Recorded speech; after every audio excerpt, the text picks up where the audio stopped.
North Korea అధ్యక్షుడు Kim John ఉన్ అందరికీ తెలుసు.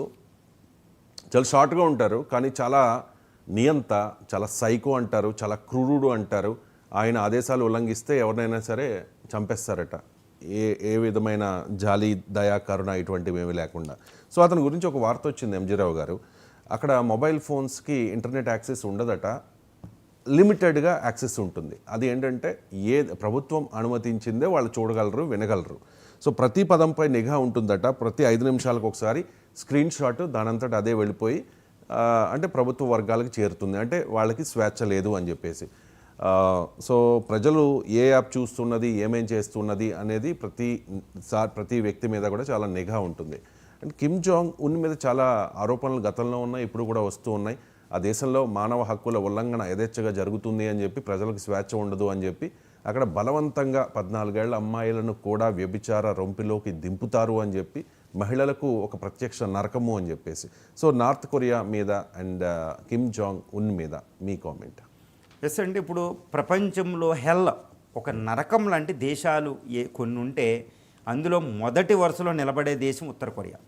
ఉత్తర కొరియాలో అమ్నెస్టీ ఇంటర్నేషనల్లో, యునైటెడ్ నేషన్స్, ఐక్యరాజ్య సమితి లాంటి వివిధ మానవ హక్కుల సంస్థలు రిలీజ్ చేసిన రిపోర్ట్ల ప్రకారం ఏంటంటే, మొత్తం ఉత్తర కొరియా 1,20,000 చదరపు కిలోమీటర్లు ఉంటే 2.6 కోట్ల మంది ప్రజలు ఉంటే అందులో 10% అంటే 26 లక్షల నుంచి 30 లక్షల మంది ప్రజలు బానిసత్వాన్ని ఎదుర్కొంటారు, బాండెడ్ లేబర్ లాగా. అంటే చూడుకోండి, ఎక్కువ బానిసత్వం ఉన్న దేశం, 10% పాపులేషన్ బానిసత్వంలో ఉంది. అందులో మీరు అడిగినట్టే స్త్రీల హక్కులు చాలా ఘోరాతి ఘోరంగా ఉంటాయి. స్త్రీల హక్కులు ఏంటంటే ఈ సైన్యం అనేది ప్రధానం అనమాట. ఈ ఉత్తర కొరియా నియంతకు ఏంటంటే కిమ్ జాంగ్ ఉన్ అనేది ఒక వర్కర్స్ పార్టీ ఆఫ్ కొరియా అని ఒకటి ఉంటుంది, single party, no election, dictator. ఆయన తండ్రి తర్వాత ఆయన 2011లో అధికారంలోకి వచ్చారు. వచ్చినప్పటి నుంచి ఆయన అణ్వస్త్రాల మీదే పెడతారు, సైన్యానికి సకల సదుపాయాలు ఇస్తారు. ప్రపంచంలో అదేంటంటే 1+1 మిలియన్ 10 లక్షల మించిన సైన్యం ఉన్న దేశాలు 5 దేశాలు అది ఒకటి. ఎంత దారుణమో చూడండి, 10 లక్షల మంది సైన్యం ఉంటారు.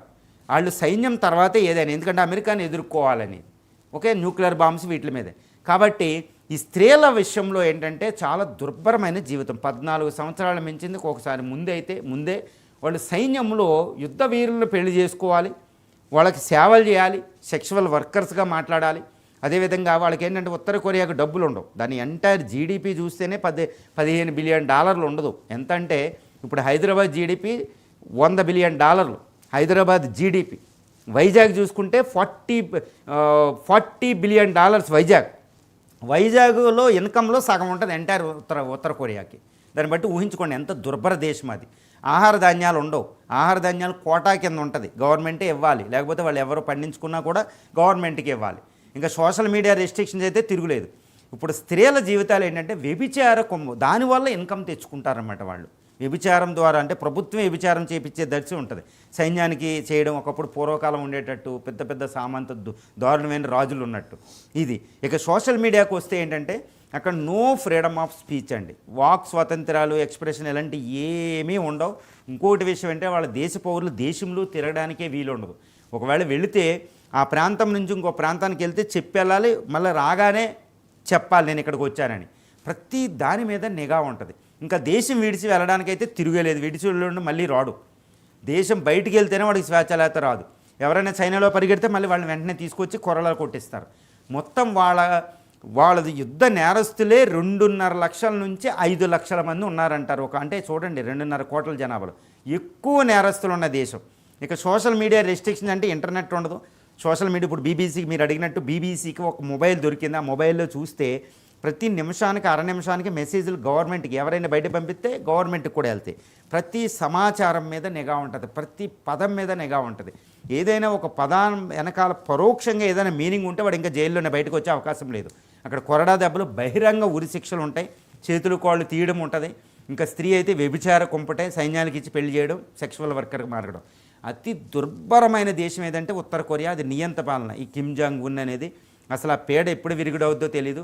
ఆ న్యూక్లియర్ ప్రొటెక్షన్ ఏ దేశానికి ఇవ్వరు. అటు చైనా, రష్యాలు కాస్త సపోర్ట్ చేస్తాయి.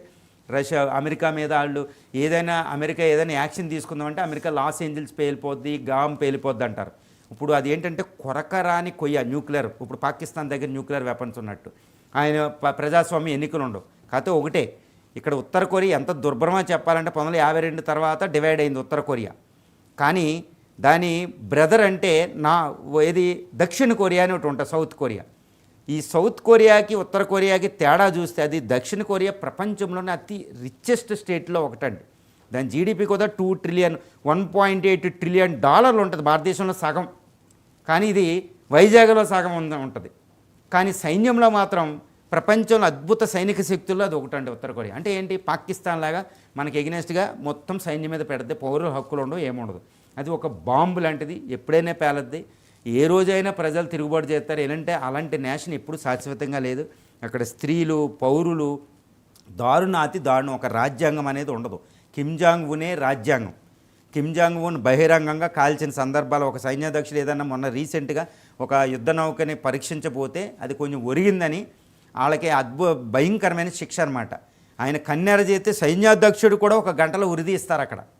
నార్త్ కొరియా అంటే అది భూమి మీద ఇలాంటి రాజ్యం ఉందా? ఒక ఆటవిక రాజ్యమా? అమెజాన్లో నివసించే ఒక ఆటవిక అంటే ఇంకా ట్రైబల్ పీపుల్, ఇంకా మానవ సంస్కృతి కూడా రాని వాళ్ళకంటే ఇది దుర్భరమైన దేశం ఏదైనా ఉందంటే అది ఉత్తర కొరియా అండి.